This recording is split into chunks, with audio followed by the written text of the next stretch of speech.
Kahit noon pa man, pagdating talaga sa mga beach destinations dito sa Luzon, isa sa mga pinakapaboritong dayuhin ng mga bakasyonista, lalo na ng mga surfers, ay ang La Union.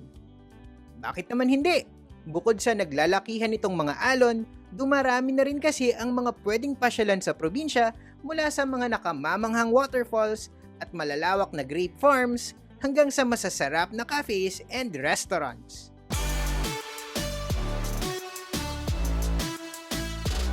Hey there, poor traveler! We are Vince and Josh.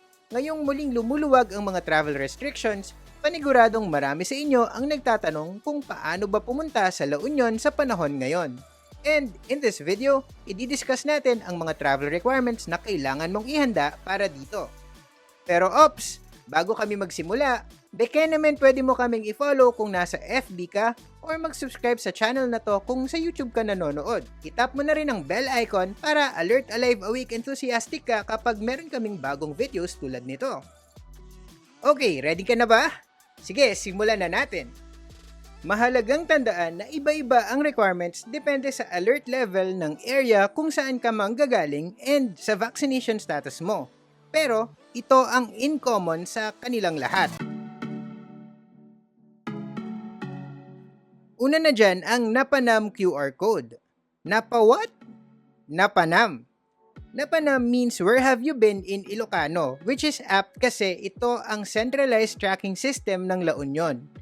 Ito ang pumalit sa Tarana system nila. Dati kasi ay iba ang portal for tourists and iba yung sa locals, pero ngayon ay magkakasama na sila sa Napanam website. Think of it as yung La Union counterpart ng Visita system ng Baguio and yung similar system din ng Boracay.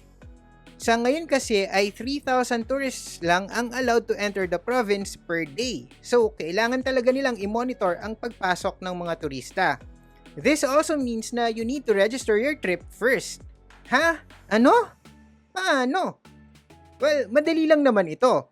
Punta ka lang sa napanam.launion.gov.ph and sa main menu nila, i-click mo lang ang tourists na button.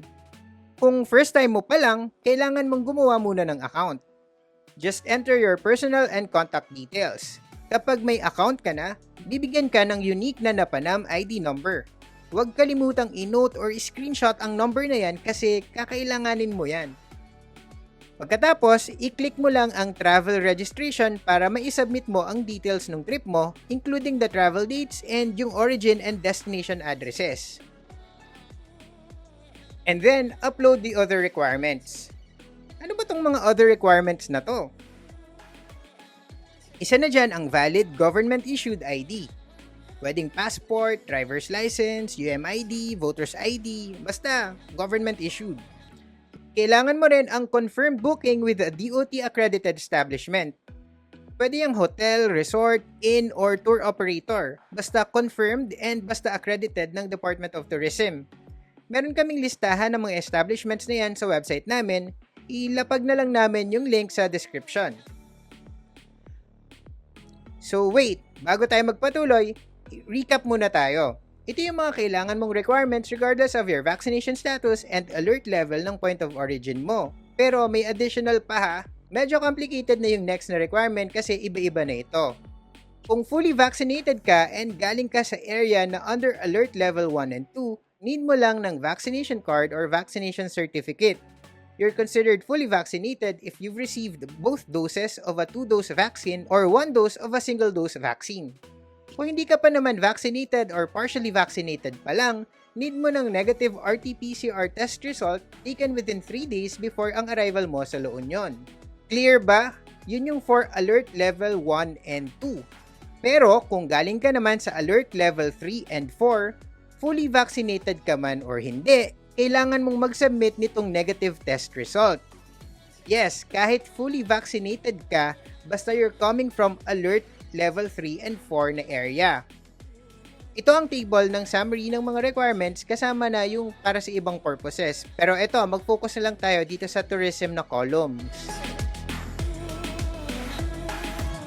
Ang mga bata naman na 11 years old or below, hindi required na mag-submit ng negative test results provided that yung mga kasama nilang adults ay nagko-comply naman sa mga requirements that apply to them. Whether vaccination card man or yung negative test result ang required sa'yo, kasama mo silang i-upload sa Napanam website. Pagkatapos ng buong Napanam registration process, dapat ay mayroon kang Napanam ID number and Napanam QR code. Maaari mo itong i-save, i-screenshot, or i-print. Basta dapat may kopya ka niyan kapag papunta ka na sa La Union. Chine-check kasi yan sa ilang establishments doon and minsan sa papasok sa probinsya. And maaaring mayroong additional instructions tungkol sa activation, so sundan mo na lang yon and yung iba pang mga dapat gawin kapag nandoon ka na sa La Union. Huwag mo rin kalimutang dalhin ang iba pang mga requirements na nabanggit ko kanina para mas safe. Paano naman ang mga taga-area na under Alert Level 5? Sadly, hindi pa sila pinapayagang pumasok sa La Union sa ngayon, unless for life-threatening medical or emergency purposes. Ganun lang!